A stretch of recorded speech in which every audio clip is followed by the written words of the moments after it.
ان الدین عند اللہ الاسلام۔ دنیا کو ہے پھر مار کا روح و بدن پیش، تہذیب نے پھر اپنے درندوں کو ابھارا، اللہ کو پابند دیے مومن پہ بھروسہ، ابلیس کو یورپ کی مشینوں کا سہارا۔ نحمدہ و نصلی علی رسولہ الکریم، اما بعد فاعوذ باللہ من الشیطان الرجیم، بسم اللہ الرحمن الرحیم۔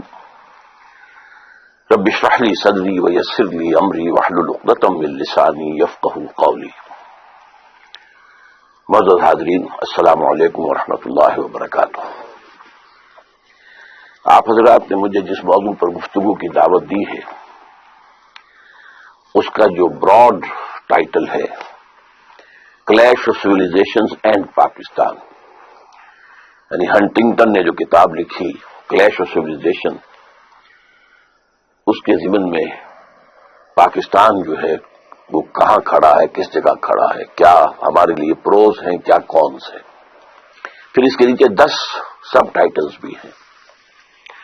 اصل میں میرے لیے آسانی ہو گئی ہے کہ میں انہی کے حوالے سے چند منٹ 5-5 6 منٹ ایک کے حوالے سے گفتگو کروں تو بات اچھی رہے گی۔ سب سے پہلا سب ٹائٹل ہے back ground of debate on clash of civilisations, اور نمبر 2 ہے ہسٹری آف ویسٹرن سویلائزیشن۔ ان دونوں کو میں ایک میں جمع کر رہا ہوں۔ ویسٹرن سویلائزیشن ایک غلط اصطلاح ہے، اس لیے کہ ویسٹ میں ایک تہذیب تو وہ ہے جو آج ہے، اور اس کی عمر جو ہے وہ 250-300 برس سے زیادہ نہیں ہے۔ اس سے پہلے ویسٹ میں گریک سویلائزیشن رہ چکی ہے، رومن سویلائزیشن رہ چکی ہے، تو مختلف سویلائزیشن رہی ہیں جو اپنا اپنا وقت ختم کر کے اور پوری ختم ہو گئی۔ تو ہمیں کہنا یہ چاہیے کہ دی پریزنٹ ویسٹرن سویلائزیشن، یہ جو پریزنٹ ویسٹرن سویلائزیشن ہے اس کا بیک گراؤنڈ کیا ہے اور اس کی اساسات کیا ہیں۔ ہسٹوریکل بیک گراؤنڈ یہ ہے کہ یہ سویلائزیشن اصل میں اسلام کے زیر اثر شروع ہوئی ہے۔ اسلام کے آنے سے پہلے یورپ ڈارک ایجز میں تھا، اور وہ خود مانتے ہیں ڈارک ایجز، یہ اندھیرے کے دن تھے ان کے، نہ وہاں سائنس پڑھنے کی اجازت تھی نہ فلسفہ، دونوں جرم تھے مذہبی اعتبار سے۔ شدید ترین پاپائیت کا نظام، بدترین جس کو کہیں گے جبری اور ڈکٹیٹوریل نظام جو ہے مذہبی، وہ وہاں نافذ تھا۔ کسی کے گھر سے اگر سائنس کی کتاب نکل آئی تو وہ گھر جلا دیا جائے گا، کسی کے گھر سے اگر فلسفے کی کتاب نکل آئی، خواہ وہ یورپین فلسفی ہی ہو، گریک فلسفی واز یورپین فلسفی، لیکن اس کا بھی گھر جلا دیا جائے گا۔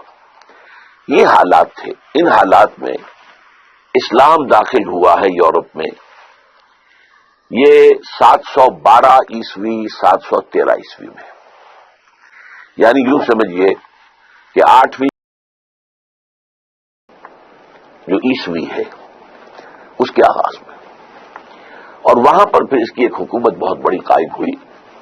پورا آئیبیرین پیننسولا، کہنے کو لفظ اسپین جو ہے وہ ایک ملک ہے، بہت بڑا ملک ہے، اور نہ صرف آئیبیرین پیننسولا بلکہ آئیبیرین پیننسولا کو جو اسکمس جوڑتا ہے بقیہ یورپ کے ساتھ، وہ پائرینیز ماؤنٹینز ہیں، اور یہ بڑا یعنی مشکل گزرنے والا راستہ ہے، دشوار گزار راستہ ہے۔ اس کو بھی کراس کیا مسلمانوں نے، ہارٹ آف فرانس تک پہنچ گئے۔ البتہ پھر ان کے بعد ایک شکست ہوئی ہے بہت بڑی 732 میں، اور وہاں سے پھر واپسی شروع ہوئی ہے۔ وہ واپسی جو شروع ہوئی ہے پھر اس میں پھر پائرینیز سے گزر کر لیکن اسپین کے اندر قدم جمائے رکھے۔ اسپین کے بڑے حصے میں 500 برس تک حکومت رہی، لیکن ویسے 800 برس تک حکومت شمار ہوتی ہے۔ فال آف گریناڈا اگر آپ لیں گے تو وہ 1492 کا ہے، تو اس سے آپ کو اندازہ ہوگا کہ 800 برس وہاں پر حکومت رہی۔ اچھا، اس میں ایک ہسٹوریکل فیکٹر یہ ہے کہ اسپین کے فتح میں مسلمانوں کی مدد کی تھی یہودیوں نے، اس لیے کہ یہودی شدید پرسیکیوشن کا شکار تھے، شدید، اور سب سے سخت جو ان کے اوپر تعذیب تھی، سب سے سخت پرسیکیوشن اسپین میں تھی۔ اسپین جو ہے وہ بہت گہرا مذہبی ملک تھا، اور آج بھی وہ بہت گہرا مذہبی ملک ہے اور ہے رومن کیتھولک 100%. لیکن یہ ہے کہ اس وقت جو کیفیت تھی، یہودیوں کو وہ ستاتے تھے، مارتے تھے، گیٹوز میں رکھا ہوا تھا، باقی یورپ میں بھی، لیکن سب سے زیادہ شدید معاملہ جو ہے اسپین میں تھا. لہٰذا انہوں نے طارق بن زیاد کو راستے دکھائے، ادھر سے جاؤ ادھر آؤ، مدد کی. نتیجہ کیا نکلا کہ وہاں کے عرب حکمرانوں نے یہودیوں کو سر پر بٹھا لیا. چنانچہ یہ وہ بات ہے کہ جو 1967 جو وار تھی، عرب اسرائیلی وار، اس میں جب یہودیوں کو اسرائیل کو فتح حاصل ہو گئی تو جشن منایا انہوں نے پیرس میں، اور بن گورین نے وہاں پر تقریر کرتے ہوئے کہا تھا Muslim Spain was the golden era of our diaspora. یہ ڈائسپورا شروع کب ہوا تھا؟ سن 70 عیسوی میں، حضرت عیسیٰ کے رفع سماوی کے 40 برس کے بعد ڈائسپورا شروع ہوا، اس لیے کہ یہودیوں نے رومنز کے خلاف بغاوت کی تھی. اس کے نتیجے میں پھر ٹائٹس رومن جنرل نے جو آ کر تباہی مچائی ہے، 1,33,000 یہودی ایک دن میں قتل کیے. اس سے آپ اندازہ کیجئے کہ ٹوٹل کتنا ہوگا، ایک دن کا 133,000. اور پھر ان کو نکال دیا، بھاگ جاؤ یہاں سے، اس ملک میں، اس خطے میں تمہارا کوئی وجود نہیں ہوگا. اس سے ڈائسپورا شروع ہوا. اب جس کا جہاں سیگ سمایا، کوئی یورپ میں چلا گیا، کوئی انڈیا میں آ گیا، کوئی نارتھ افریقن کنٹریز میں اب بھی بیٹھے ہوئے بہت بڑے آرام سے ہیں، بڑے اچھے ٹریڈرز ہیں، ترکی میں آ گئے، وہاں پر بھی. تو اس طریقے سے یہ پھیلتے چلے گئے، تو یہ ڈائسپورا کہلاتا ہے. تو گولڈن ایرا جو ہے وہ ڈائسپورا کا ان کے لیے وہ اسپین ہے. اب جو کلچر اور جو تہذیب زبردست ہسپانیہ کے اندر ڈیولپ ہوئی، اور علمی طور پر بڑی بڑی یونیورسٹیز، کارڈووا کی یونیورسٹی، قرطبہ کی، گرناڈا کی، کرناٹک کی یونیورسٹی، ٹولیڈو، یہ یونیورسٹی ٹولیٹلا جس کو کہتے ہیں، یہاں پر یورپ سے بھی نوجوان آتے تھے پڑھنے کے لیے. اور جو قریب ترین ملک ہے 3 ہیں، پہلے فرانس ہے، پھر جرمنی، اور نیچے جو ہے ٹانگ نیچے نکل جاتی ہے اٹلی کی. یہ تینوں ملک جو ہیں ہسپانیہ سے قریب ترین ہیں. وہاں کا نوجوان آتا تھا، اور اسلام نے جو تہذیب دی تھی اس کی بنیادیں کیا تھی؟ توہمات سے نکل آؤ،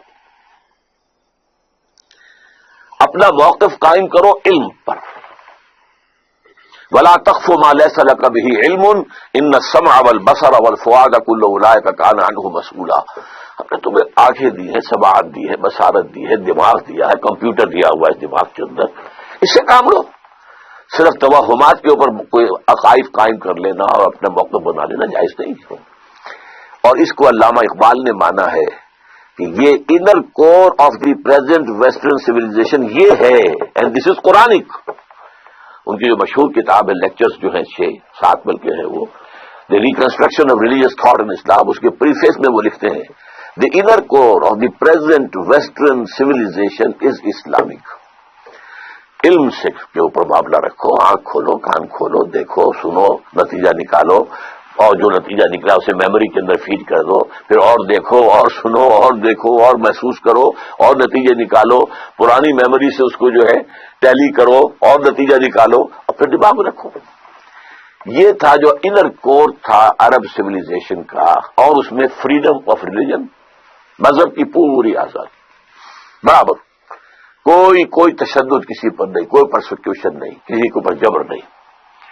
پھر وہاں پر مساوات، تمام مسلمان بالکل مساوی، ایک کندھے سے کندھا لگا کر. اگر کوئی پہلی صف کے اندر جا کر کوئی غلام بیٹھ گیا ہے تو کوئی بادشاہ بعد میں آیا ہے تو غلام کو اٹھا نہیں سکتا وہاں سے. اسے غلام کے ساتھ جو ہے ایک ہی صف میں کھڑے ہو گئے محمود و ایاس، نہ کوئی بندہ رہا اور نہ کوئی بندہ نواز. یہ تہذیب اسلام نے دی تھی. اس تہذیب کے اثرات جو ہیں، اب ہوا کیا تھا، جیسے ہمارے نوجوان جاتے ہیں یورپ میں اور امریکہ میں، اکثر و بیشتر پھر وہیں کے ہو کر رہ جاتے ہیں. اور ہمارا جو ہے برین ڈرین ہوا ہے، ٹیلنٹ ہمارا یہاں سے وہاں جا کر جو ہے وہ یوز ہو رہا ہے، اور انہیں سستا جو ہے انسانی مواد مل گیا ہے جس کو وہ استعمال کر رہے ہیں. لیکن یہ لوگ آتے تھے، پڑھتے تھے، واپس جاتے تھے. اچھا، ان لوگوں کے اندر یہودیوں نے بیٹھ کر عیسائیت سے اپنا انتقام لینے کے لیے جو اسلام کے اصول تھے ان کو مزید ایکسٹینڈ کر کے، مثلا فریڈم. اب ایک فریڈم تو کیا ہے، اسلام کا تصور یہ ہے کہ تم سب فری ہو، اللہ کے بندے ہو. You are all slaves, but not to any human being, but to Allah. تو آزادی ایک محدود آزادی ہے. آپ کو قرآن و سنت کے دائرے میں رہ کر آزادی حاصل ہوگی، اس سے زیادہ نہیں. انہوں نے مادر پدر آزادی کا تصور، لبرلزم کے انجیکشن لگا ہے آزادی. اسی طریقے سے عورت اور مرد کے درمیان مساوات، ان کے حقوق، ان کا ایک بیلنس اسلام نے دیا تھا. انہوں نے اس کو بھی، مساوات کو بھی، عورت اور مرد کی بالکل کامل مساوات قرار دے کر اور خاندانی نظام کو تباہ کرنے کا بندوبست کیا. اس طرح سے انہوں نے یہ سویلائزیشن جو ہے رفتہ رفتہ وہاں پھیلی. نتیجہ کیا نکلا؟ کچھ عرصے کے بعد مسلمان تو وہاں سے نکال دیے گئے. 1492 میں یہ ہے فال آف گرناٹا، گرناٹا کا سقوط گرناٹا. مسلمان تو ختم ہو گئے، یہودی اور مسلمان دونوں ختم کر دیے گئے، الا ان کے کہ جنہوں نے عیسائیت قبول کر لی، دل سے کی یا جھوٹ موٹ کو کی، لیکن جو بھی عیسائی ہو گئے وہ بچ گئے، ورنہ کوئی مسلمان نہیں بچا، کوئی یہودی نہیں بچا. پورے آئیبیرین پیننسولا میں یا قتل کر دیے گئے، جلا دیے گئے، یا ہوائی وہ سمندری جہازوں میں بھر بھر کر انہوں نے جا کر اور شمالی افریقہ کے ساحل کے اوپر ڈمپ کر دیا. لیکن یہ فکر اور یہ تہذیب کہ جس کے جراثیم اسلام نے دیے تھے اور جو یہودیوں کے ذریعے سے پھر سینٹرل یورپ کے اندر پہنچے، یہ بڑھتے رہے، پروان چڑھتے رہے. انہوں نے واقعتاً یہ کہ بہت سے نتائج پیدا کیے. اس کے نتیجے میں وہاں دو تحریکیں ابھری. ایک ریفرمیشن، مذہبی تحریک، تحریک اصلاح مذہب. یعنی یہ کیا تماشا ہے؟ ایک شخص ہے، پوپ بنا بیٹھا ہوا ہے، بادشاہ، اور جو لفظ اس کی زبان سے نکل جائے that is the law. Who is he? We have Bible with us, we can read Bible with اور we can follow it. Pope کے خلاف بغاوت، پروٹیسٹنٹ مذہب پیدا ہوا. پروٹیسٹ کہتے کسی احتجاج، یہ احتجاج تھا، پروٹیسٹ تھا وہ ٹرینی کے خلاف کہ جو پوپ کی حکومت کی شکل میں موجود تھی. نمبر ایک. نمبر دو یہ کہ اب وہ جو دروازے کھل گئے علم کے، تو سائنس کی ترقی شروع ہوئی. اب کھول آنکھ، زمین دیکھ، فلک دیکھ، فضا دیکھ، مشرق سے ابھرتے ہوئے سورج کو ذرا دیکھ. اب انسان نے دیکھنا شروع کیا، نتائج نکالنے شروع کیے.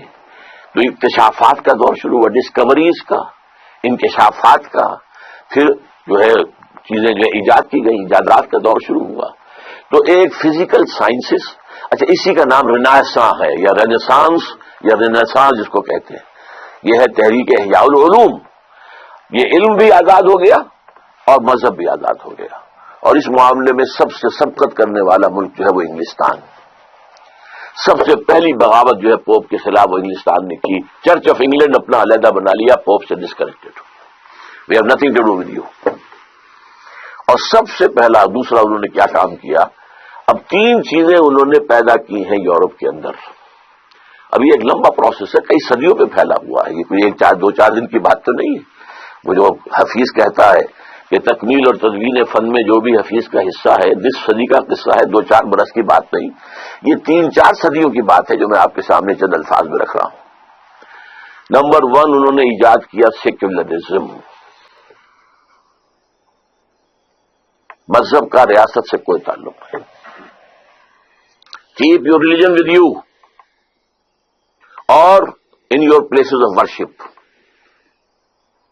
مذہب ہوگا چرچ میں، سینیگوگ میں، مسجد میں. ریاست سے، سیاست سے، ملکی قانون سے کوئی تعلق نہیں. تو لبرل سیکولر سیاست یہ یہود کی ایجاد ہے.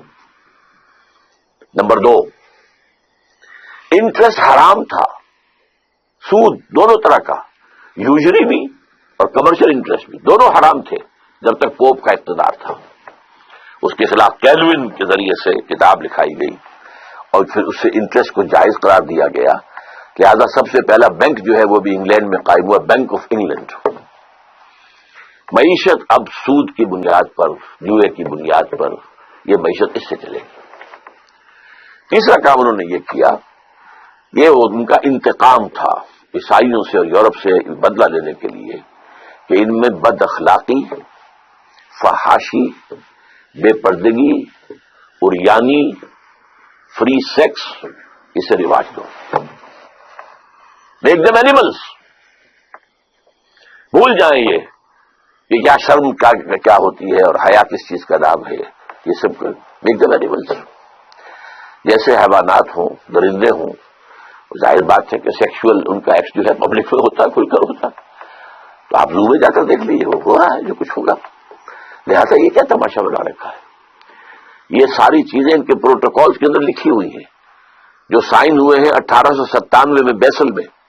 اس میں چیزیں لکھی ہوئی، ہم نے یہ کام کرنے ہیں. اور اسی کے بعد سے یہ سارا میڈیا کے ذریعے سے اور سنیما کے ذریعے سے یہ سارا کا سارا جو فحاشی اور بے حیائی کا، اور عورت اور مرد کی بالکل مساوات. عورت کیوں دب کر رہے ہیں؟ عورت اگر اول شادی نہیں کرے گی اور شادی کرے گی تو اس طرح کرے گی کہ آپ اگر اسے طلاق دیں گے تو آپ کی آدھی جائیداد فوراً اس کی ہو جائے گی. اور اگر ایک گھر ہے آپ کے پاس تو وہ اس کے پاس رہے گا، یو ول بی آؤٹ. تو لوگوں نے شادی کرنی چھوڑ دی. اب آپ امریکہ میں جائیے، یورپ میں جائیے، آپ کو بہت سے لوگ یہ کہتے ہوئے ملیں گے we are living together, we are not married. بغیر کسی ویڈ لاک کے وہاں بچے پیدا ہوتے ہیں. 60% سے زیادہ بچے جو ہیں فرانس کے اندر وہ اس طرح پیدا ہوئے. اور کلنٹن نے کہا تھا، اس کا جو آخری سال تھا آفس میں ایز پریزیڈنٹ، تو جو اسٹیٹ آف دی یونین سالانہ اس میں کہا تھا کہ عنقریب ہماری قوم کی اکثریت، امریکن نیشن کی اکثریت حرام زادوں پر مشتمل ہوگی. اس کے لفظ کیا ہیں؟ Born without any wedlock. شادی کا کوئی بندھن نہیں ہے اور بچے ہو رہے ہیں. یہ 3 پرونگڈ ہے معاملہ یہ جدید تہذیب کا. چوتھا کیا ہے جو بہت اہم ہے؟ فزیکل سائنسز کا ارتقاء اور ٹیکنالوجی کا ارتقاء. ٹیکنالوجی اور فزیکل سائنسز یہ تہذیب کی ڈیفینیشن میں نہیں آتے ہیں، لیکن اس وقت یوں سمجھیے کہ پریزنٹ سویلائزیشن میں 3 ڈائمینشنز تو یہ ہو گئی جو میں نے بتایا. سیاست میں سیکولرزم، اور یہ سب سے زیادہ سوٹ کرتا ہے کس کو؟ یہودیوں کو، because they are a very minute minority. وہ کہیں اگر مذہب کا کوئی تعلق ہو، کرسچینٹی کا تعلق ہو اگر ریاست کے ساتھ، تو ان کی کیا حیثیت امریکہ میں ہوگی، کیا حیثیت برطانیہ میں ہوگی؟ جب مذہب کو علیحدہ کر دیا تو وہ برابر کے شہری ہیں، دے آر ایکول سٹیزنز. یہودیوں نے پھر اسی سود کے ذریعے سے بینکنگ کا نظام قائم کیا، اور اس میں انہوں نے اتنی بڑی کامیابی حاصل کی کہ وہ یورپ کے ممالک کو آپس میں لڑاتے تھے، اور جب ان دونوں لڑنے والوں ملکوں کو پیسے کی ضرورت ہوتی تھی تو ان کے بینکرز ان کو قرض دیتے تھے، منہ مانگے ریٹس جو ہے انٹرسٹ کے وہ ان سے لیتے تھے. اس طریقے سے سازشیں کر کے جنگیں کرانا، اور جنگ کے دونوں جو ہیں سائڈز ان کو قرض دینا اور پیسہ بنانا ان کے پاس.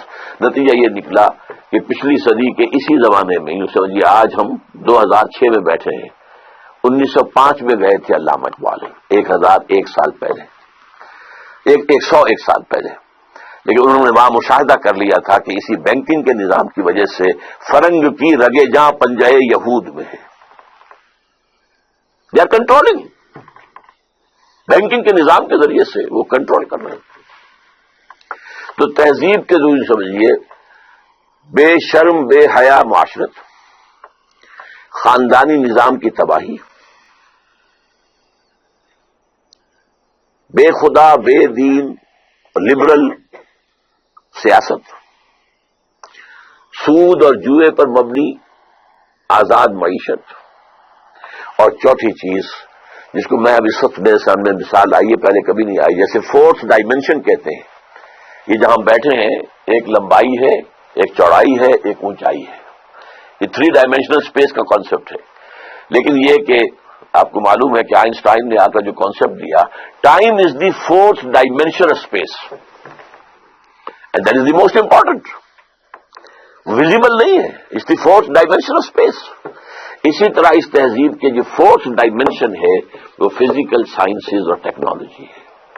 یہ ہے موجودہ. اب چونکہ اس یہ سائنس سے اور ٹیکنالوجی سے قوت بڑھ گئی تو یہ پھر نکلے. یورپ سے جو نکلے ہیں ادھر گئے تو امریکہ کو فتح کیا.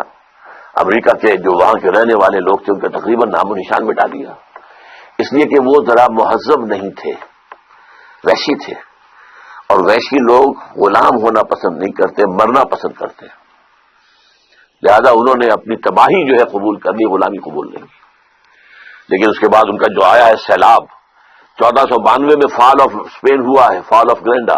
1498 میں واسکو ڈی گاما نے راستہ تلاش کر لیا round the good cape of good hope, اور پورا مشرقی ایشیا جو ہے یہ یورپین طاقت ہو گیا. اب وہ نئے اسلحہ کے ساتھ آئے تھے. بارود کا استعمال یہاں کون جانتا تھا؟ گنز کس کے پاس تھی؟ لہذا وہ فتح کرتے چلے گئے اور پوری دنیا میں وہ تہذیب جو ہے پھیل گئی. اور اس تہذیب کے پھیلنے میں جہاں اس کا بھی دخل ہے کہ اٹھنے والی قوموں کے اندر کوئی اچھے اوصاف ہوتے ہیں، ہارڈ ورکنگ ہوتے ہیں، زبان کے پکے ہوتے ہیں، تو نئی نئی ابھرتی ہوئی قومیں تھیں، ان کے اندر یہ باتیں تھیں. اور دوسرے یہ کہ ان کا جو اسلحہ تھا اس کی وجہ سے پوری دنیا میں نہ صرف یہ کہ وہ کولونیلزم آ گیا بلکہ تہذیبی اعتبار سے بھی پوری دنیا غلام ہو گئی. So the present global civilization of the world, it is by origin European, but today it is global. اس میں تین چیزیں تو ان کی گلوبل ہو چکی ہیں، تین میں سے دو. سیکولرزم، یہ سکہ چل رہا ہے ہر جگہ پر پوری دنیا میں.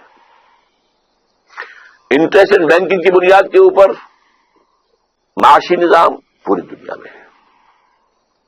البتہ تیسرا معاملہ جو ہے تہذیبی، جس کو اگر نیرو سینس میں تہذیب کا لفظ استعمال کیا جائے تو خاندانی نظام ہے، شرم اور حیا ہے، شادی کا بندھن ہے، اس کا تقدس ہے، والدین کی خدمت ہے، ان کا ادب ہے، بڑھاپے میں ان کی خدمت کرنا، یہ ساری چیزیں جو ہے، یہ تیسری چیز جو ہے اس کے خلاف اب ان کی پوری طاقت لگی ہوئی ہے کہ مسلم ورلڈ میں سے ان تمام چیزوں کو بھی ختم کرنا، واش آف کرنا، تاکہ جیسے ہمیں ویسے وہ ہو جائے. چنانچہ پہلے کائرو کانفرنس ہوئی تھی، ویمن لب کانفرنس، 5 سال کے بعد بیجنگ کانفرنس ہوئی، پھر بیجنگ +5 کانفرنس ہوئی جا کر نیو یارک میں یونائٹڈ نیشنز جنرل اسمبلی کے تحت. اور اس کا سب کا ایجنڈا کیا تھا اور کیا ان کی سفارشات ہیں؟ عورت اور مرد بالکل یکساں، نمبر 1، انہیریٹنس میں بھی اور شہادت میں بھی. عورت اگر اپنا جسم بیچتی ہے تو اس سے آپ برا نہیں کہہ سکتے. پروسٹیٹیوشن کوئی برائی نہیں ہے، بلکہ پروسٹیٹیوشن کا لفظ بھی اپنے دولت سے نکال دو، انہیں کہو سیکس ورکرز. جیسے ایک مزدور اپنی مسل پاور استعمال کرتا ہے کسی، ایسے انہوں نے اپنے جسم کا ایک حصہ استعمال کیا ہے اور پیسے لیے ہیں، تو what blame? They are sex workers, not prostitutes. پھر ہومو سیکسولیٹی، اس کو بھی ایک نارمل انکلینیشن مانا جائے. یہ نہیں ہے کہ فطرت سے کوئی فرار ہے اور فطرت سے کوئی نہیں، نارمل ہے. اچھا، عورت اگر تو شادی کرے گی نہیں کرے گی تو گھر کا کام کاج کرنے کی وہ پابند نہیں ہے. اگر کرے گی تو ویج لے گی اپنے شوہر سے، اگر گھر کا کوئی کام کرے گی. اور یہ بھی بچے پیدا کرنا بھی کوئی اس کا فرض نہیں ہے. اگر وہ حمل اور ولادت کے سختیوں سے گزرے گی تو بھی ویجز لے گی فرض سے. یہ ایجنڈا دنیا کو دیا گیا ہے بیجنگ +5 کانفرنس یونائٹڈ نیشنز کی جنرل اسمبلی کے تحت. تو یہ ہے پریزنٹ سویلائزیشن اور اس کا جو اثر ہے عالم اسلام پر، کہ دو چیزیں تو پوری طور پر، ایک تو یہ کہ ٹیکنالوجی تو چھائی گئی، لیکن یہ کہ تہذیب کے عناصر میں سے دو پورے طور پر پورے عالم اسلام میں ہے، پورے دنیا میں بھی ہے. تیسرا البتہ جو ہے اس میں ابھی کچھ ہم تھوڑا بہت ریڈکشنز شو کر رہے ہیں، لیکن billions and billions of dollars جو ہے وہ این جی اوز کو جو دیے جا رہے ہیں وہ اسی کام کے لیے دیے جا رہے ہیں. تیسرا سوال آپ کا جو ہے میرا خیال ہے کہ میں نے کور کر لیا ہے، values and institutions of western civilization. Values بھی سامنے آ گئی، انسٹیٹیوشن بھی سامنے آ گئی. سب سے بڑا انسٹیٹیوشن پارلیمنٹ، سب سے بڑا انسٹیٹیوشن بینک. باقی یہ ہے کہ جو بھی ایک فری سیکس، یہ ان کی انسٹیٹیوشنز ہیں. Why did western civilization become so powerful? اس کا جواب بھی میں دے چکا ہوں. نمبر ایک تو یہ کہ ان کے پاس جو ٹیکنیکل طاقت تھی اس کا مقابلہ کرنے والے دنیا میں کوئی تھے ہی نہیں. There was no match. Number 2 یہ کہ یہ ذرا نیسنٹ ہیومن پوٹینشل تھا، اور یہ ایک فلسفہ ہے ہسٹری کا، فلاسفی آف ہسٹری، کہ ایک قوم اٹھتی ہے، پوری قوت کو پہنچتی ہے، جوان ہوتی ہے، پھر ادھیڑ ہوتی ہے، اور پھر بوڑھی ہو جاتی ہے، پھر مر جاتی ہے. یہ قومیں ابھری، یہ اپنے ان ڈارک ایجز سے نکل کر آئی، جو وحشت کا دور تھا اور وحشیانہ جو انداز ان کا تھا اس سے نکل کر آئی. تو ان کے اندر ایک طاقت تھی، نیسنٹ پوٹینشیل جس کو میں کہہ رہا ہوں. یہ اسپینگلر کا ویو ہے جو میں نے ابھی آپ کو بتایا ہے کہ نیشنز اینڈ سویلائزیشنز وہ پیدا ہوتی ہیں، پھر بچپنا لڑکپن آتا ہے، پھر اس کے بعد جوانی آتی ہے، اس کے بعد ادھیڑ ابھر آتی ہے، اس کے بعد وہ بوڑھی ہو کر مر جاتی ہے. تو یہ تہذیب ابھی ویسے اپنی جوانی سے گزر آئی ہے. یہ اگر کھڑی ہے تو ٹیکنالوجی کے بل پر کھڑی ہے، اپنی تہذیب کے بل پر نہیں. اپنی طاقت ٹیکنالوجی، جو کچھ ہتھیار نیا میدان میں لے آتے ہیں. آپ کو معلوم ہے کہ افغانستان میں روس کو بھگانے والا، ویسے تو کہنے کو ہم کہہ دیتے ہیں اور صحیح بھی ہے کہ جو جذبہ شہادت تھا یہ افغانوں کے اندر، اور وہ غلام رہنا نہیں جانتے تھے، لہذا انہوں نے جانے دے کر، لیکن پھر یہ کہ ان کو یوز کیا امریکہ نے. ہتھیار بے پناہ، ڈالرز ٹرنک کے ٹرنک بھرے ہوئے آتے تھے. ان میں سے اس بہتی گنگا میں ہمارے جرنیلوں نے بھی ہاتھ دھوئے ہیں اور کروڑوں اربوں جو ڈالر ہے کمائے ہیں، اور بڑے بڑے ان کے بیٹے جو ہیں بڑے جو ہیں وہ انڈسٹریلسٹ بن کر آ گئے. کہاں سے آ گئے، کہاں سے پیسہ آ گیا؟ یہ جرنیل تو کبھی سائیکلوں پر گھوما کرتے تھے. بہرحال اس میں آخری فیصلہ کن ہتھیار کون سا تھا؟ Stinger missile. روس بھاگا ہے صرف سٹنگر میزائل کی وجہ سے. یہ میزائل کیا ہے کہ ہیلی کاپٹر آیا، گن شپ ہیلی کاپٹر سب سے بڑا ہتھیار تھا رشیا کا، اور اسے بچنے کی کوئی شکل نہیں تھی. ایسے بھی وہ بم لے آیا تھا کہ اگر جو بم آ کر پھٹے گا پہاڑ کے اوپر جگے گا، وہ پھٹے گا نہیں بلکہ اس کا برما چلنا شروع ہو جائے گا، اور وہ اس کو کھودتے ہوئے اندر پہنچ جائے گا، جہاں جا کر خلا آئے گا تب پھٹے گا. یعنی جہاں غاروں میں چھپے ہوئے ہوتے تھے افغان مجاہدین، وہاں جا کر پھٹے گا. یہ ہتھیار روس کے پاس تھا، لیکن سٹنگر میزائل اس کا علاج ہی کوئی نہیں. وہ تو پیچھا کرتا تھا. یہ نہیں کہ آپ نے میزائل پھینکا ہے، لگ گیا تو لگ گیا، نہیں گیا تو گیا، نہیں، بلکہ وہ جائے گا، وہ ہیٹ کے ساتھ ساتھ جدھر جدھر وہ جہاز جا رہا ہے یا جدھر جدھر ہیلی کاپٹر جا رہا ہے وہ جائے گا، جا کے ٹریٹ کرے گا، اسے بھاگا. آپ کو معلوم ہے کہ فرسٹ گلف وار کے اندر جو نیا ہتھیار لے کر آیا تھا امریکہ، ایک تو یہ کہ اس کے جو جائنٹ بامبرز تھے، جو جہاز آئے تھے، اور جس طرح اس نے وہاں ان کی ساری کی ساری کمیونیکیشن کو جیم کیا، یہ سب ٹیکنالوجی تھی نا. لیکن وہ اسکڈ میزائل لے کر بیٹھا ہوا تھا صدام حسین. اس کا خیال تھا کہ میرے پاس بڑی طاقت ہے، میں یہاں سے تل ابیب کو اڑا سکتا ہوں. اسکڈ میزائل کا توڑ امریکہ لا کر اس نے دے دیا اسرائیل کو، جو اس کو کہتے ہیں پیٹریوٹ میزائلز، کہ اگر کوئی میزائل آ رہا ہوگا تو یہ راستے ہی میں اس سے ٹکرائے گا اور ہوا ہی میں وہ دونوں میزائل جو ہے ایکسپلوڈ ہو جائیں گے. اسکڈ میزائل کا علاج نکال دیا. اب پتہ نہیں اور کیا کیا ہتھیار ان کے پاس ہے، لیکن اس وقت ان کی تہذیب، اگر کہیں اسے تہذیب، ورنہ تو واقعہ یہ ہے کہ جو علامہ اقبال نے کہا تھا کہ دیار مغرب کے رہنے والوں، خدا کی بستی دکان نہیں ہے، کھڑا جسے تم سمجھ رہے ہو وہ اب ذرے کم عیار ہوگا. تمہاری تہذیب اپنے خنجر سے آپ ہی خودکشی کرے گی، جو شاخ نازک پہ آشیانہ بنے گا ناپائیدار ہوگا. یہ جو پروفیسی کہہ لیجیے اقبال کی طرف سے جو پیشن گوئی تھی 100% پوری ہو چکی ہے. تہذیب مغربی مر چکی ہے. یہ صرف سائنس اور ٹیکنالوجی کے بل پر کھڑی ہوئی ہے. اور اس کی مثال میں دیا کرتا ہوں، جیسے حضرت سلیمان کا آپ نے سنا ہی ہوگا کہ وہ ایک عصا کے ٹیک لگا کر کھڑے رہے اور جنات کو جو بھی کام دیا گیا تھا اس کو سپروائز کرتے رہے. اسی حالت میں انتقال ہو گیا، جان نکل گئی، لیکن کھڑے رہے، وہ لاش کھڑی رہی، یہاں تک کہ دیمک نے چٹ کیا ہے عصا کو، اور عصا السلام کی لاش گری ہے. اسی طرح دیمک چٹ کر چکی ہے اس تہذیب کو، جس کا سب سے بڑا مظہر میں آپ کو بتا چکا ہوں کہ عنقریب ہماری قوم کی اکثریت جو ہے وہ حرامزادوں پر مشتمل ہوگی. دس از دیئر سویلائزیشن. اور شادی کے لیے کئی مرتبہ بش نے تقریر ہے کہ شادی کرو، شادی کرو، کوئی شادی کرنے کو تیار. وائی خامخواہ اس بندھن میں بندھے ہم. عورت کو لاکھ ضرورت ہے، اگر وہ آئے میرے ساتھ رہے، بچے بھی ہوتے رہیں گے، but I am not going to sign the marriage document. Why should I? یہ ہے تہذیب. تو تہذیب مر چکی ہے، ٹیکنالوجی کی بل پر کھڑی ہوئی ہے. تو why did western civilization become so powerful? اس کا جواب آ گیا. How other civilization responded to western challenge. اصل میں اس کے ضمن میں ہنٹنگٹن کا حوالہ دوں گا. ہنٹنگٹن نے جو کلیش آف سویلائزیشن میں بات لکھی ہے وہ یہ ہے کہ اس وقت دنیا میں کل 8 تہذیبیں ہیں، بلکہ حوالہ دیا ہے اس نے ٹوائن بھی، جو اس دور کا سب سے بڑا فلسفی ہے تاریخ کا، فلسفہ تاریخ کا ماہر، اس نے گنوایا ہے 20 سویلائزیشن دنیا میں پیدا ہوئی ہیں، 12 مر چکی ہیں، ختم ہو چکی ہیں۔ اب موہنجو دڑو کی بھی تو کوئی سویلائزیشن ہوگی نا، آخر عراق کے اندر نبوکڈنیزر کے دور کی بھی جو ہے اس سے بھی پہلے کی بھی سویلائزیشن تھی نا، تو 12 تو ختم ہو چکی ہیں، 8 موجود ہیں، ان میں سے 6 ہمارے ساتھ 5 کمپیٹیبل ہیں، ایک ہماری اپنی تہذیب اور 5 اور یہ کمپیٹیبل ہیں، ان کی طرف سے کوئی ریزسٹنس نہیں ہے۔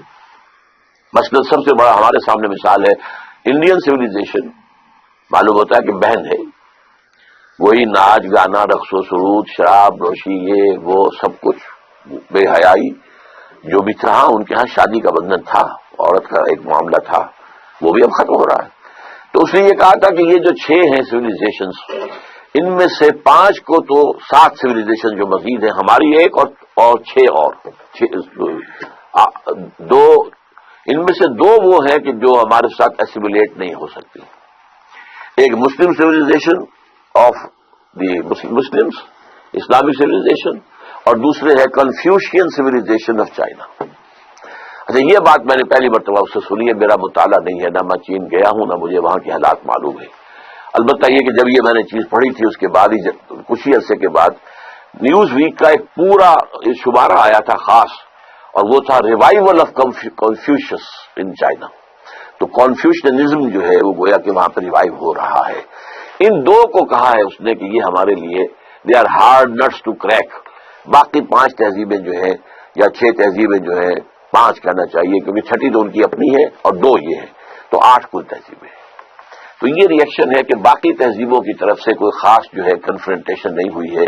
تہذیب کے حوالے سے اگر کسی درجے میں مقابلہ کیا ہے تو صرف مسلمانوں نے کیا ہے، لیکن وہ بھی صرف 3rd لیول پر، ریاست کی سطح پر سیکولرزم پورا تمام اسلامی ورلڈ جو ہے وہ قبول کر چکی ہے، انٹرسٹ بینکنگ کی بنیاد پر معیشت کا نظام پوری مسلم ورلڈ قبول کر چکی ہے، صرف جو لوور سسٹم ہے، دی لوئسٹ اسٹیٹم آف سوسائٹی، یہ شرم حیا، کوئی شادی بیاہ کے معاملات، کوئی جو ہے عصمت اور عفت کی بھی کوئی اہمیت، اور یہ کہ خاندان کی فیملی کی لائف کا بھی کوئی اہمیت ہے، خاندان کے ادارے کے مضبوط ہونے کی بھی کوئی ضرورت ہے، بڑے بوڑھوں کی خدمت کرنا جو ہے وہ گویا سے ایک طرح کی عبادت، یہ ساری چیزیں جو ہیں یہ ابھی کچھ باقی ہیں، اور اس میں صرف مسلمانوں نے رجسٹ کیا ہے، باقی دنیا میں کسی اور سویلائزیشن نے میری معلومات کی حد تک رجسٹ نہیں کیا۔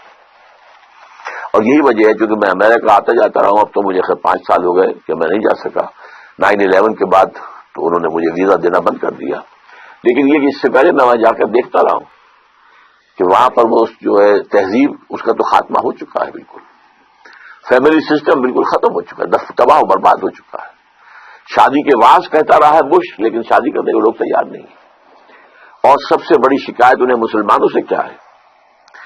جو یہاں پر آیا ہے ہمارے ملک میں، یونائٹڈ اسٹیٹس آف امریکہ میں، وہ ہمارے ساتھ مرج ہو گیا، وہاں چینی گئے ہیں، وہاں کورینز گئے ہیں، وہاں ویتنامیز گئے ہیں، وہاں انڈینز گئے ہیں، بشمار گئے، بلکہ جو 100 سال پہلے وہاں عرب گئے تھے وہ بھی ان کے اندر پورے طور پر وہ بالکل ضم ہو چکے ہیں، ان کی تہذیب میں منظم ہو چکے ہیں۔ لیکن یہ کہ اب جو یہ 1970 کے بعد جو ایک امیگریشن ہوئی ہے بہت بڑے پیمانے پر، اور ہمارے یہاں سے ڈاکٹرز اور انجینئرز اور لائرز وغیرہ وغیرہ گئے ہیں، اور پورے عالم اسلام سے لوگ آئے ہیں، انہوں نے ان کا کہنا یہ ہے کہ یہ لوگ اپنی آئیڈینٹی برقرار رکھتے ہیں، یہ ہمیں مکس نہیں ہوتے، ہماری پارٹیز میں نہیں آتے کہ شراب نہیں پینی ہے، ہمارے اور سوشل فنکشنز ہوتے ہیں وہ مکسڈ ہوتے ہیں، وہ نہیں آتے ہیں۔ اب تو بہت سے لوگ ہیں جو کر رہے ہیں، لیکن بہت سے لوگ وہ ہیں جو نہیں کر رہے، انہوں نے اپنے اسلامک سینٹرز بنا لیے ہیں، تو یہ ہمارے ہاں ایک اپنی آئیڈینٹی برقرار رکھے ہوئے ہیں، یہ انہیں سب سے زیادہ کھلنے والی بات ہے۔ How other civilization responded to western challenge, یہ میں نے آپ کے سامنے رکھ دیا۔ How Muslim responded to western challenge, وہ میں آپ کے سامنے رکھ چکا ہوں۔ 2 چیزیں 100% قبول کر چکے ہیں، اور تیسری چیز کے لیے اب جو جدوجہد ہو رہی ہے، ایک ہی حکم اور ایک ہی آرڈیننس اور 30% عورتیں گھروں سے نکل کر آ کر اسمبلیوں کے اندر پہنچ گئی. یہ مکسڈ جو ہے ایک ثقافت پیدا کرنے کا سب سے بڑا کام تھا. اور سب سے بڑا جرم ہے میرے نزدیک مذہبی جماعتوں کا، کسی نے پروٹیسٹ نہیں کیا. ان کی گھٹی میں انتخابات پڑے ہوئے گھٹی کے اندر. ڈر یہ تھا کہ اگر رجسٹ کریں گے تو انتخاب نہیں کرائے گا یہ. اور نظر آ رہی تھی کچھ جیسے بلی کو جو ہے خواب میں نظر ہوئے، ایسے ہی انہیں وہ اپنے یہ سارے جو بھی ان کو حاصل ہے مراعات وہ نظر آ رہی تھی. لیکن کسی نے کچھ نہیں کہا، ٹھیک ہے، ورنہ پوری دنیا میں کہیں نہیں ہے. ڈیموکریسی کا باپ امریکہ ہے، وہاں ایسا ہے. پہلی مرتبہ کہتے ہیں 16% عورتیں جو ہیں وہاں کی جو کانگریس کے اندر ہو گئی ہیں فار دی فرسٹ ٹائم. 33% کا کیا سوال بھارت میں کہاں ہے؟ اور وہ عورتیں جو ہیں ان کی کوئی فکسڈ کوٹا نہیں ہے وہاں پر. ہاں کوئی عورت ہے وہ اپنا الیکشن لڑتی ہے، ہمارے ہاں بے نظیر لڑتی رہی ہے، یہ عابدہ امام جو ہے وہ لڑتی رہی ہیں، عورتیں لڑتی رہی ہیں. شاید تہمینہ دولتانہ نے بھی لڑا ہوگا اللہ عالم. لیکن یہ کہ وہ اپنے مقابلہ کر کے سامنے آتے تھے، یہ نہیں تھا کہ اب جو ہے پروونشل اسمبلی کے ممبرز بیٹھے ہوئے وہ عورتوں کو جو ہے وہ 33% عورتوں کو نامینیٹ کریں گے اور اب ان کے جو بھی انٹرسٹ ہوں گے اس سے وہ خود کیا حاصل کرنا چاہیں گے اس کا آپ اندازہ کر لیجیے. مجھے کچھ کہنے کی ضرورت نہیں ہے.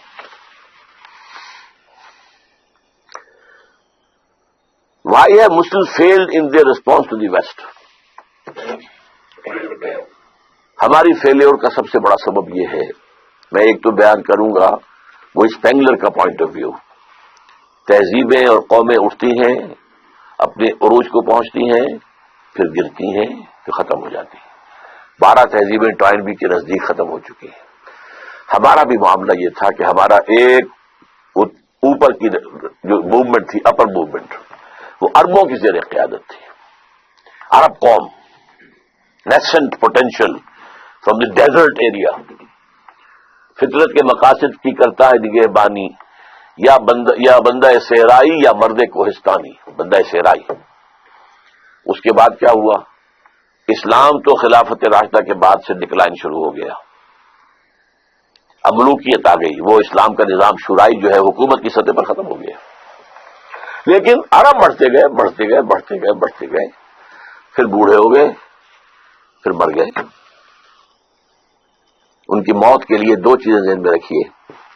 پہلے کروسیڈرز نے آ کر ان کی جو ہے پٹائی کی، لاکھوں کو قتل کیا ہے.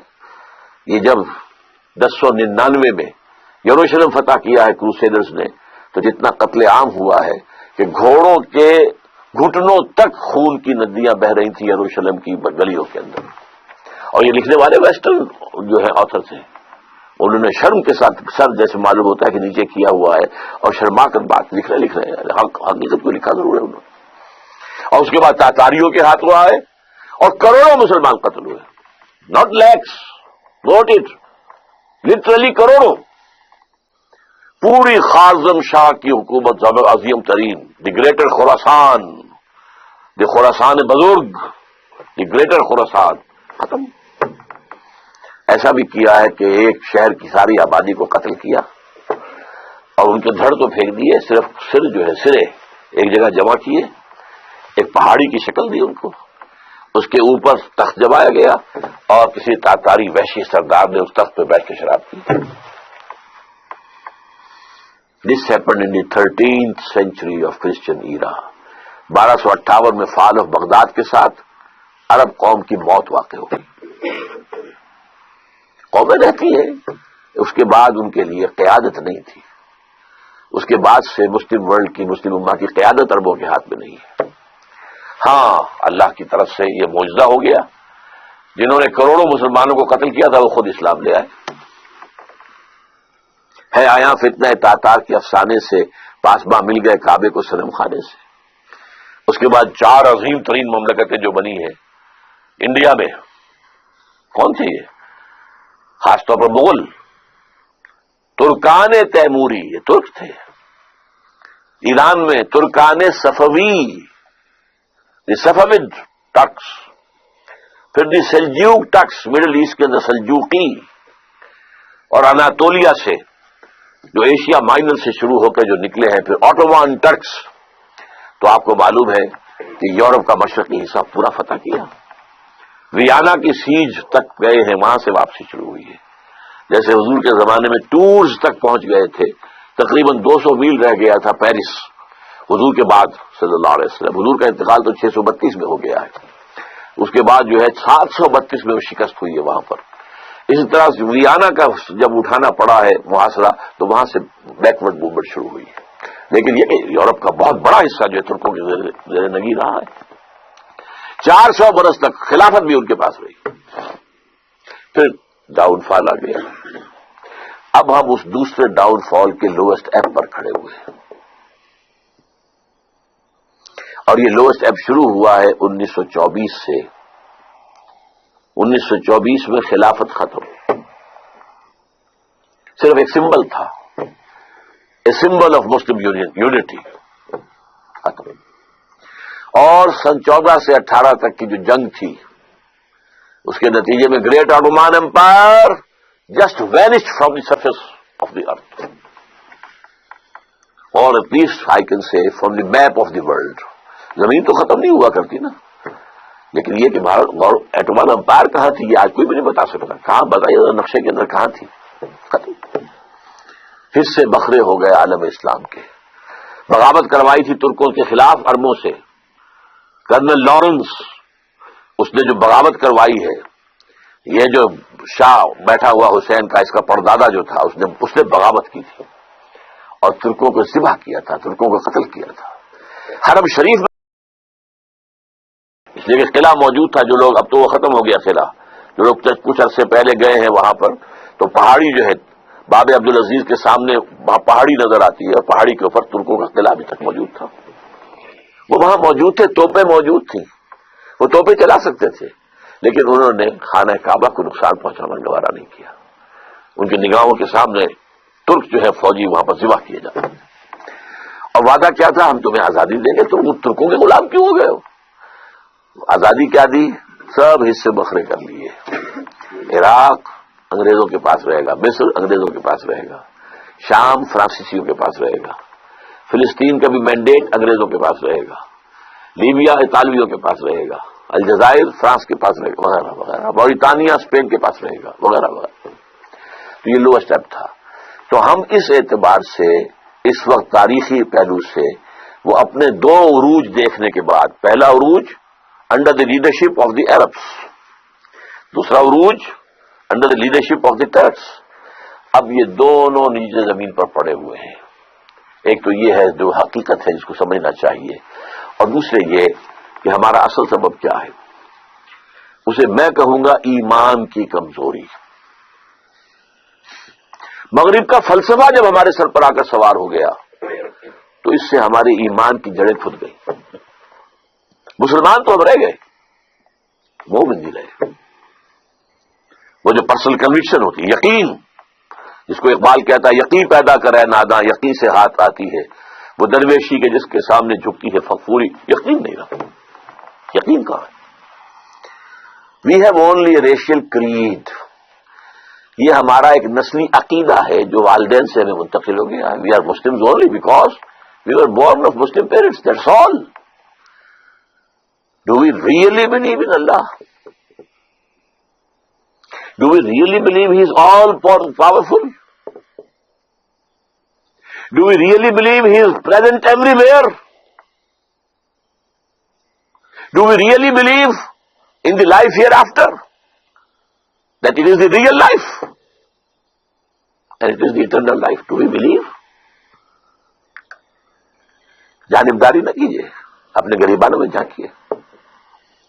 اور یہ تو آپ لوگ وہ ہیں جن کا ایک دینی ذوق ہے، مزاج ہے، آپ سوچ رکھتے ہیں، آپ چل کر آئے ہیں یہاں. آپ لوگوں کا کیا حال ہے؟ چاہے وہ جدید تعلیم یافتہ لوگ ہیں، چاہے وہ عوام الناس ہیں. ایمان کہاں ہے؟ اور ایمان کیوں ختم ہوا یہ بھی نوٹ کر لیجیے. اس کی تشخیص کی تھی 20ویں صدی عیسوی کے مفکر اعظم قرآن سے دوری. قرآن کو بند کر دو، انہیں علم کلام میں الجھا دو.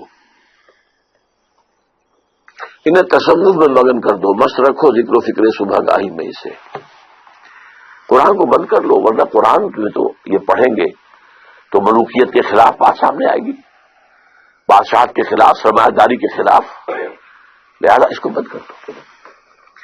اول تو یہ کہ عربی زبان جو ہے وہ ایران نے آ کر بیریئر لگا دیا کہ عربی رک گئی.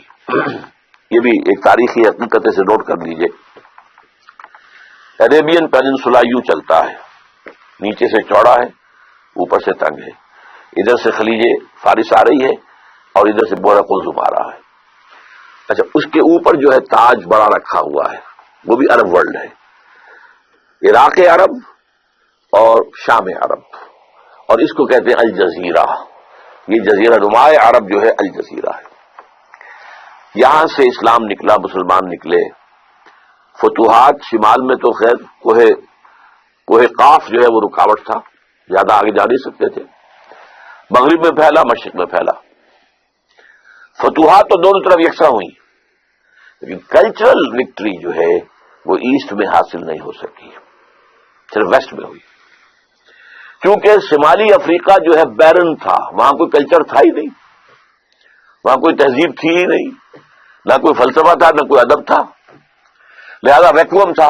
اس ویکوم کو عربی نے آ کر کیپچر کیا، اور آج پورے شمالی افریقہ کی زبان عربی ہے. کیسے ہو گئی؟ That was due to that vacuum of culture. عرب آ کر چھا گئے، ان کی تہذیب چھا گئی، ان کی زبان چھا گئی، اور بڑے خوش قسمت رہے کہ اب ان کی مادری زبان ہے جس میں قرآن مجید ان کے پاس موجود ہے. مشرق کی طرف جب بڑھے ہیں، عراق سے نکل کر، شام سے نکل کر گئے مغرب کی طرف، عراق سے نکل کر آئے مشرق کی طرف. جو ایران ہے اس کا اپنا کلچر تھا، اس کی تہذیب تھی، اس کی زبان تھی، اس کا لٹریچر تھا، اس کی شاعری تھی، اس کا فلسفہ تھا. لہذا کلچرلی اسلام ایران کو فتح نہیں کر سکا. پولیٹیکلی فتح کیا ہے، اور اس کے بعد ٹیکس آ گئے. انہوں نے بھی پرشین اختیار کیے. ہمارے ہاں جو 800 برس حکومت رہی ہے تو Persian was the official language, not Arabic. عربی جاننے والے جو ہیں وہ تو صرف چند مولوی لوگ ہوتے تھے، اور وہ بھی عربی کہاں جانتے تھے، وہ تو فقہ پڑھتے تھے اصل میں.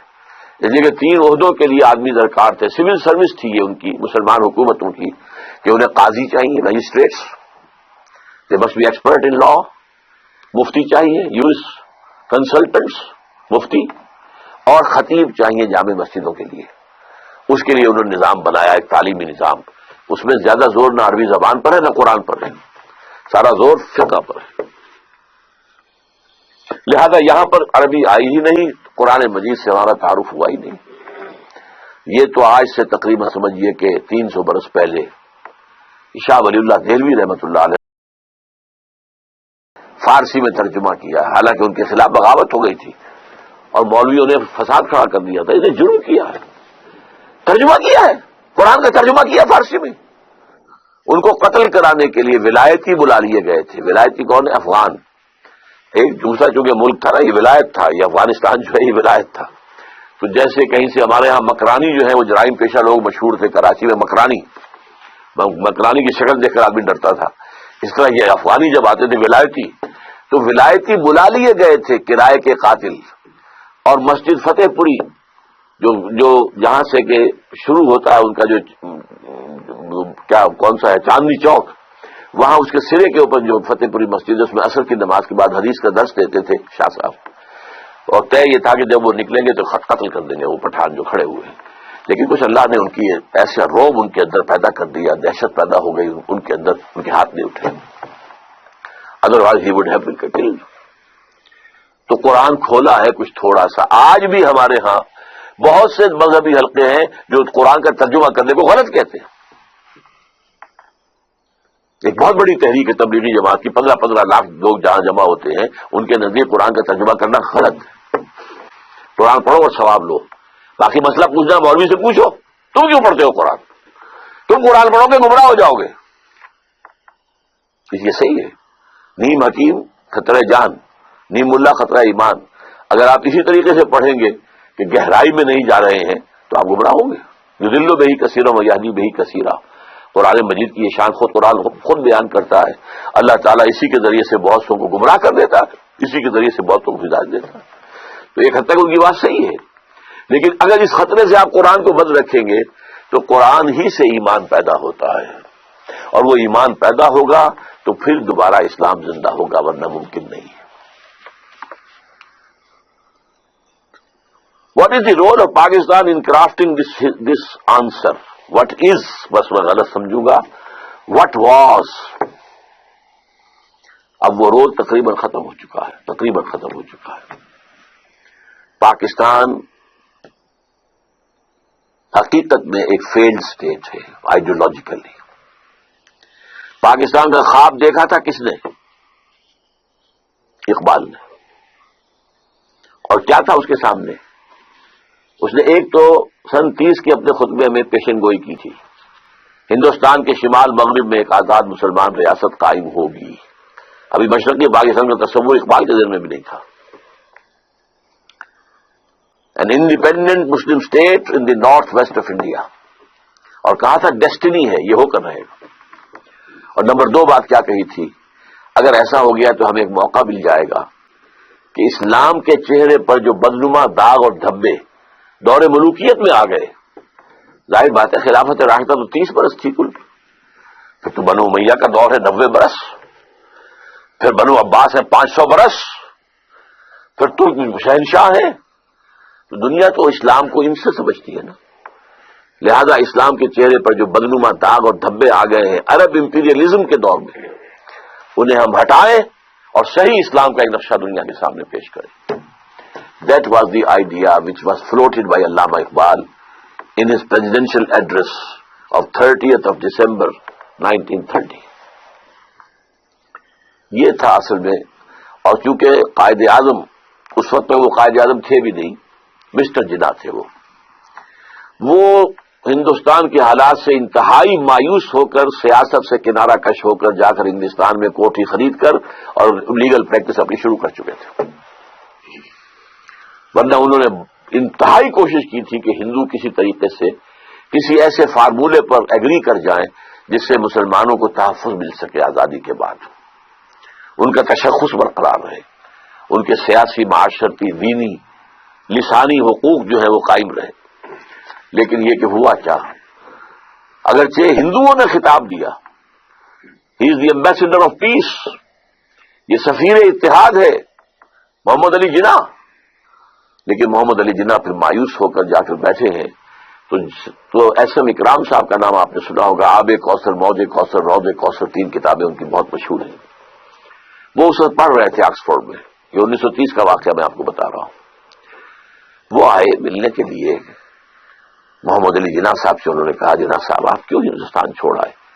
مسلمانوں کو آپ کی قیادت کی ضرورت ہے۔ تو جناح صاحب نے جواب دیا، ہندوز آر انکوریجیبل، ہندو تو ناقابل اصلاح ہے، اور مسلمانوں کا حال یہ ہے کہ ان کا لیڈر جو ہے صبح جو بات مجھ سے کرتا ہے شام تک گورنر کو یا ڈپٹی کمشنر کو بتا دیتا۔ اب میں کیا کروں؟ ایسی قوم کی رہنمائی کیسے کروں؟ لیکن علامہ اقبال نے ایک انجیکشن لگایا تھا 1930 کے اپنے خطبے میں، دوسرا انجیکشن 1932 میں جا کر لندن میں لگایا ہے۔ تیسری گول میں اس کانفرنس میں شرکت کے لیے علامہ اقبال گئے، محمد علی جناح اس میں شریک نہیں تھے کہ وہ سیاست چھوڑ چکے تھے، لیکن ملاقاتیں ہوئی ہیں، ملاقاتوں میں یہی آئیڈیل ان کے سامنے رکھا، اور اس کے بعد جو واپس آئے ہیں محمد علی جناح، اور پھر انہوں نے 10 سال 1937 سے لے کر 1947 تک جو اسلام کا راگ الاپا ہے، ہماری تہذیب، ہمارا تمدن، ہمارے قوانین، ہماری معاشرت، ہماری معیشت، ہمارے اصول، ہمارا دستور، کیا پوچھتے ہو مجھ سے دستور کیا ہوگا پاکستان کا؟ پاکستان کا دستور تو 1400 برس پہلے سے طے ہے۔ یہ جو راگ الاپا ہے، بلکہ میں نے ایک دفعہ استعمال کیا تھا لفظ کہ قوالی گائی ہے اسلام کی، اس پر ہم ایک کتاب مرتب کر کے انشاءاللہ جلدی شائع ہو جائے گی، لیکن لوگ بھول گئے۔ وہ ایک تقریر جو ہے 11 اگست 1947 کی اس کو تو ایک جملے کو لیے پھرتے ہیں، لیکن یہ بلکہ پاکستان بننے کے بعد بھی 1.5 برس جو اور مزید انہیں ملا ہے، جتنی تقریر انہوں نے کی ہے اسلام کا نظام، یہاں ہم نے اسلام کا قائم کرنا، یہ تھا رول جس کے لیے پاکستان بنا تھا۔ We have utterly failed. ظاہر بات ہے پاکستان کی بنیاد نسل پر نہیں ہے، رنگ پر نہیں ہے، زبان پر نہیں ہے۔ نیشنلزم دنیا میں ان 3 چیزوں کی بنیاد پر ہوتا ہے۔ یہ تو اس مسلم نیشن ہوڈ، ہم جو ہیں، ہم وطن کی بنیاد پر قوم نہیں ہیں، نسل کی بنیاد پر قوم نہیں ہیں، ہم زبان کی بنیاد پر قوم نہیں ہیں، بلکہ ہماری قومیت جو ہے وہ ہمارے دین، ہمارے مذہب کی بنیاد پر ہے۔ یہی تھا نا جو راگ الاپا تھا، یہ ہے جو رول پاکستان کے لیے تھا، لیکن ہم اس رول کو ختم کر چکے ہیں، بلکہ اس رول کو رول بیک کر چکے ہیں، وہ ختم ہو چکا۔ اس لیے اگرچہ ابھی اللہ تعالی کی طرف سے بھی کوئی معجزہ رونما ہو سکتا ہے، کبھی بھولی ہوئی منزل بھی یاد آتی ہے انسان کو، شاید کہ کوئی معجزہ ہو جائے، شاید کہ ان جماعتوں کو جو انتخابی الیکشن کے اندر، سیاست کے اندر اس کی دلدل میں پھنس کر رہ گئی ہیں، شاید کہ ہوش آ جائے کہ یہ طریقہ نہیں ہے اسلام کے لیے کام کرنے کا، شاید کہ وہ اس کے لیے ایک عوامی انقلابی تحریک اٹھانے کے لیے تیار ہو جائے، شاید کہہ رہا ہوں، شاید ہو جائے۔ اللہ تعالیٰ کر سکتا ہے، اللہ تعالیٰ دلوں کو بدل سکتا ہے، اللہ تعالیٰ جو ہے لوگوں کے رخ کو تبدیل کر سکتا ہے، مگر اگر ہو جائے تو اللہ کا فضل ہوگا، کرم ہوگا، اس کا رحم ہوگا، اس کی معافی ہوگی، اس کا درگزر کرنے کا معاملہ ہوگا، لیکن بحالات موجودہ given facts on the ground جو ہیں اس میں اس کا کوئی امکان نظر نہیں آ رہا۔ تو what is the role of Pakistan in crafting this answer? تو میں اس کا جواب دے رہا ہوں، what was the role of Pakistan, جو کہ ہم تقریباً کھو چکے ہیں۔ یہی وجہ ہے کہ اب قوم نہیں رہی، قومیتوں میں تقسیم ہو چکے ہیں۔ اگر پاکستانی مسلمان ایک قوم ہوتے تو کالا باغ ڈیم کبھی کا بن چکا ہوتا۔ They are not one nation.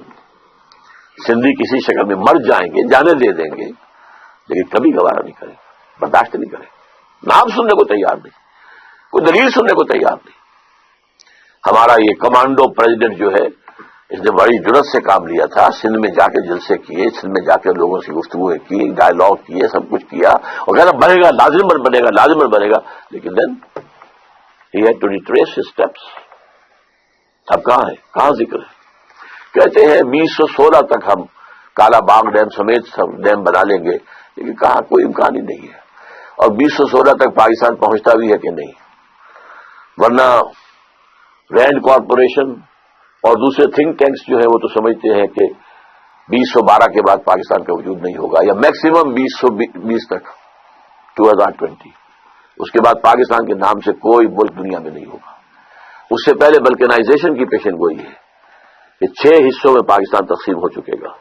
بلکنائزیشن، صرف تھوڑا سا پنجاب اور تھوڑا سا سندھ رہ جائے گا پاکستان، باقی بلوچستان آزاد ہوگا، پختون علاقہ سارا کا سارا، اب تو نقشہ انہوں نے بھیج دیا ہے، آپ نے پڑھا ہی ہوگا اخبارات کے اندر، جو ڈیفنس ڈپارٹمنٹ نے جو اب مڈل ایسٹ کا نیا نقشہ جو ان کے پیش نظر ہے، وہ یہ بات اپنی جگہ پر ہے، یہ ان کے پیش نظر ہے، اللہ کے پیش نظر کیا ہے یہ وہ جانتا ہے، ہوگا کیا یہ اللہ کو معلوم ہے، لیکن ان کا جو نقشہ ہے وہ تو یہ ہے۔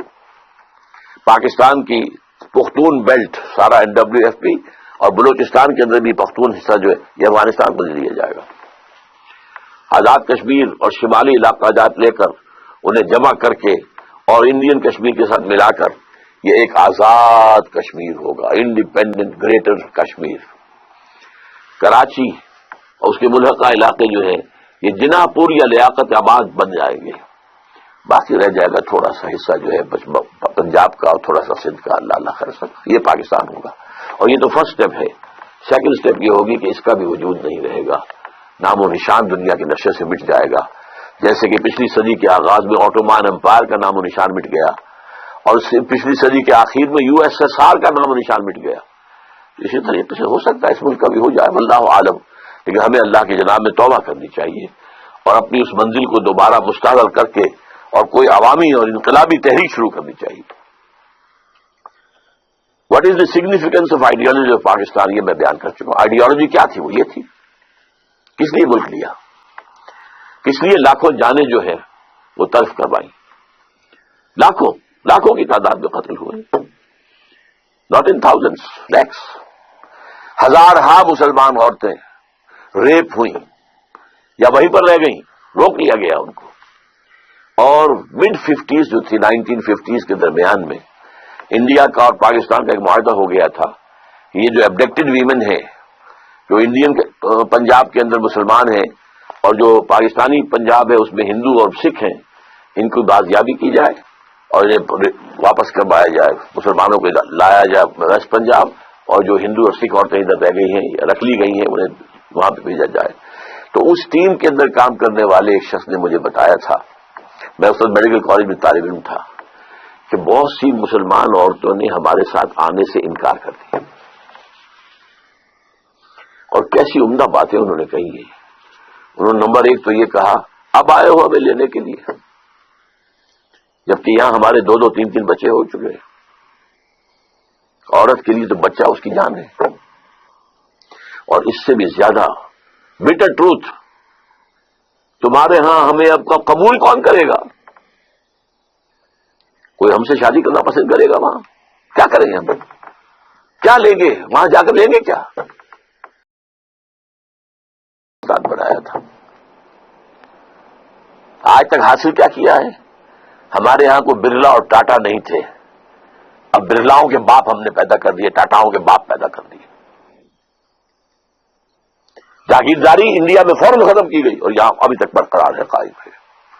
کچھ لوگوں کا کہنا یہ ہے کہ جاگیرداروں نے پاکستان بنوایا، اسلام کے نام پر زمینداری، ایبسینٹی لینڈ لارڈزم، اور یہ سارا جو ہے مزارعت، اور یہ غیر حاضر زمینداری، یہ سارا نظام جو اسلام کے نام پر چل رہا ہے۔ بہرحال، what is the significance of the ideology of Pakistan? How shall we prepare ourselves for the challenge? اس کے لیے میں نے مفصل تقریریں کی ہوئی ہیں۔ ایک لفظ ہے توبہ، لیکن توبہ 2 لیولز پر، ایک انڈیویجول لیول پر توبہ، اے اللہ ہم بھٹک گئے تھے، اللہ ہمیں معاف فرما دے۔ لیکن اس توبہ کا تقاضا کیا ہے؟ دیکھو اپنے وجود کو اور اپنے گھر کو اور اپنی معیشت کو اور معاشرت کو، جو چیز خلاف اسلام ہے نکال دو۔ اگر یہ نہیں کرتے تو کوئی توبہ نہیں ہے، ساتھ بکواس۔ آپ توبہ کی تسبیحیں پڑھتے رہیے، استغفر اللہ ربی من کل ذنب واتوب الیہ، لیکن جو خباثت کاروبار میں ہے وہ جاری رہے گی۔ حج کرائیں گے، 2 4 4 6 6 حج کیے ہوئے ہیں، لیکن جیسے جاتے ہیں ویسے ہی واپس آتے ہیں۔ جو سودی کاروبار کرتے ہوئے گئے تھے، آتے ہی فوراً دوبارہ اس کو شروع کرتے ہیں۔ یہ توبہ نہیں ہے۔ توبہ یہ ہے کہ اپنی ذات، اپنے گھر پہ تو ابھی اختیار ہے نا، اگر نہیں تو ڈوب مرو۔ اگر اپنے گھر پر بھی اجی عورتیں نہیں مانتی ہیں تو تم مر جاؤ۔ حضور کے الفاظ دہرا رہا ہوں یہ، کہ جب تمہارے معاملات تمہاری عورتوں کے حوالے ہو جائیں گے، بطن الارض خیر لکم من ظہرہا، تو زمین کا پیٹ تمہارے لیے بہتر ہوگا کہ تم دفن ہو جاؤ اس میں، اس کی پیٹھ کی بجائے پر چلو پھرو، اس کی بجائے زمین کے پیٹ میں دفن ہو جانا بہتر ہوگا۔ اپنی ذات پر، اپنی معاشرت پر، اپنی معیشت پر۔ پاکستان میں تو ابھی تک کوئی اتا ترک پیدا نہیں ہوا جس نے برقع جو ہے زبردستی اتروایا ہو۔ جنہوں نے اتارا خود اتارا بھائی، 4 پیسے ہو گئے تو اب عورت کا پردہ ختم ہو گیا۔ پہلے برقع اترا، چادر آئی، چادر بھی پھر اوڑھنے کی شکل میں رہ گئی، اب جو ہے قمیضیں بھی جو ہے ٹائٹ۔ اب تو جو کچھ ہے میں اس میں کیا بیان کروں آپ سے؟ کیا اس لیے پاکستان بنایا تھا؟ ترقی ہوئی ہے اگر تو سرمایہ داری کو، اور ترقی ہوئی ہے اگر تو بے حیائی کو، 2 چیزوں کو ترقی ہوئی۔ This is all that we have got. تو یہ تلخ حقیقت ہے، توبہ افراد کریں، جو توبہ کر لیں، صحیح معنی میں توبہ، کہ اپنی زندگی سے غیر اسلامی کام فارغ کر دیں، اپنے گھروں میں جا کر شرعی پردہ نافذ کرو۔ نہیں کرتے تو تمہارا اسلام کے ساتھ کوئی تعلق نہیں۔ یہ شریعت کس لیے دی گئی تھی؟ یہ سورہ نور کے اندر اتنے احکام آئے ہیں، سورہ احزاب کے اندر اتنے احکام آئے، کس لیے ہیں؟ تلاوت کرو اور ثواب لے لو، اللہ اللہ خیر صلی اللہ۔ یہ بینک سے سارا معاملہ کر کے آپ کاروبار چلا رہے ہیں، اپنا بڑھا رہے ہیں، کیا حرام نہیں ہے؟ ہمارے رگو پے کے اندر حرام شرائط کیے ہوئے۔ تو پہلی بات کیا ہوگی؟ توبہ۔ لیکن توبہ اس عمل کے ساتھ توبہ، اور پھر باہم جڑ جائیں، کسی ایک شخص سے بیعت کریں جس پر اعتماد ہو، جس کے اخلاق پر، جس کے کردار پر، جس کی سیرت پر، جس کی دیانت پر، جس کی سنسیریٹی پر اعتماد ہو، بیعت کریں، جو تم حکم دو گے کریں گے۔ ہاں، شریعت کے خلاف کوئی حکم دو گے تو نہیں مانیں گے. Within the parameters of the sharia جو بھی آپ حکم دیں گے ہم کام کریں گے. مشورے دیں گے ہم، لیکن مشورہ رہے گا. یہ نہیں ہے کہ ہم کہیں کہ صاحب ہماری گنتی زیادہ ہے، ہماری بات چلے گی، آپ کون ہوتے ہیں امیر صاحب، آپ گھر بیٹھے. نہیں، یہ مغربی جمہوریت ہے، یہ اسلامی جمہوریت نہیں ہے. یہ تو ہے عوام کے کرنے کا کام. ایک انقلابی جد و جہد کے لیے انقلابی جماعت بنائے. ہم نے اللہ کے فضل سے بنائی ہے، نیو رکھتی ہے، بنیادیں ہیں. اب کچھ تھوڑی تھوڑی تعمیر بھی اوپر ہو رہی ہے، لیکن یہ کہ اب آپ کے سامنے یہ بات پہلی مرتبہ رکھ رہا ہوں، تو آپ اگر چاہیں تو تنظیم اسلامی کے بارے میں لٹریچر جو ہے وہ حاصل کیجئے، پڑھیے، اس کے لوگوں کے ساتھ ملیے، اس کے قریب جائیے، ان کے قائدین کے قریب جائیے، دیکھیے کہ سنسیریٹی کی خوشبو آتی ہے کہ نہیں آتی. اور دوسری توبہ حکومت کی سطح پر. وہ توبہ کیا؟ پاکستان کا دستور منافقت کا پلندہ ہے. اس میں سے منافقت نکال کر باہر کر دیں.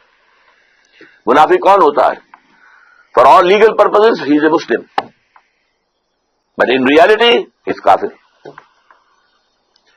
آل لیگل کانسٹیٹیوشنل تقاضے اسلام کے ہمارے دستور میں پورے ہیں. محض ایک قرارداد مقاصد کے ساتھ بھی اگر یہ لکھ دیا جائے کہ this will take precedence over the whole of the constitution, تقاضا پورا ہو جائے. اس کے بعد یہ ہے کہ دفعہ 27 ہے، no legislation be made repugnant to the Quran and the Sunnah. لیکن اس کو ٹائی اپ کر دیا گیا ہے council of Islamic ideology CII اس کے ساتھ. Ideology council of Islamic ideology کہ یہ اب دیکھتے رہیں گے، یہ مشورہ دیتے رہیں گے. اس سے آگے دستور کچھ نہیں کہتا، کیونکہ مشوروں کا کیا ہوگا. وہ کہیں پارلیمنٹ میں پیش ہوں گے بھی کہ نہیں ہوں گے. چنانچہ ان کے اوپر اربوں روپیہ خرچ ہوا ہے، بڑی بڑی تنخواہیں ہوتی ہیں جو بیٹھے ہوئے ہیں CII کے اندر، اور اس کے ان کے جو DA ہوتے ہیں ان کو بڑے 5 اسٹار ہوٹل میں وہ ٹھہرتے ہیں. ان کی جو رپورٹیں آتی ہیں، سفارشات آتی ہیں، وہ جا کر الماریوں میں ڈمپ ہو جاتی ہیں. سفارش ان کی اسمبلی میں پیش تک نہیں ہوئی. تو حکومت یہ کرے کہ دستور کے اندر جو چور دروازے ہیں کہ پورا اسلام ہے لیکن بالفعل نہیں ہے، ہر چند کہے کہ ہے نہیں ہے. یہ جو ہے غالب کا شعر ہے وحدت الوجود کے موضوع پر، ہستی کے مت فریب میں آ جائیو اسد عالم تمام حلقہ دام خیال ہے. اور اسی میں ایک دوسرا شعر ہے ہر چند کہیں کہ ہے نہیں ہے. تو اسلام ہے اور نہیں ہے، افیکٹو نہیں ہے لیکن ہے پورا اسلام موجود. تو یہ توبہ سرکاری سطح پر ہو. اس کے لیے ہم نے باقاعدہ دستور میں 19th امینڈمنٹ کا ایک مسودہ تیار کر کے شائع کیا. MMA کے لوگوں کو بھی دیا اور لوگوں کو دیا، کوئی بھی اسے لے کر اسمبلی میں کھڑا ہونے کو تیار نہیں ہوا. بارہ یہ دو کام اگر ہو جائیں، اگر اللہ تعالیٰ کی مشیت جو ہے اس میں ہو اور اللہ ہمیں توفیق دے دے عوامی سطح پر بھی حکومت کی سطح پر بھی، تو شاید کہ حالات کا رخ بدل جائے. ورنہ مجھے تو تباہی نظر آ رہی ہے. اقول قولی ھذا واستغفر اللہ لی ولکم ولسائر المسلمین والمسلمات.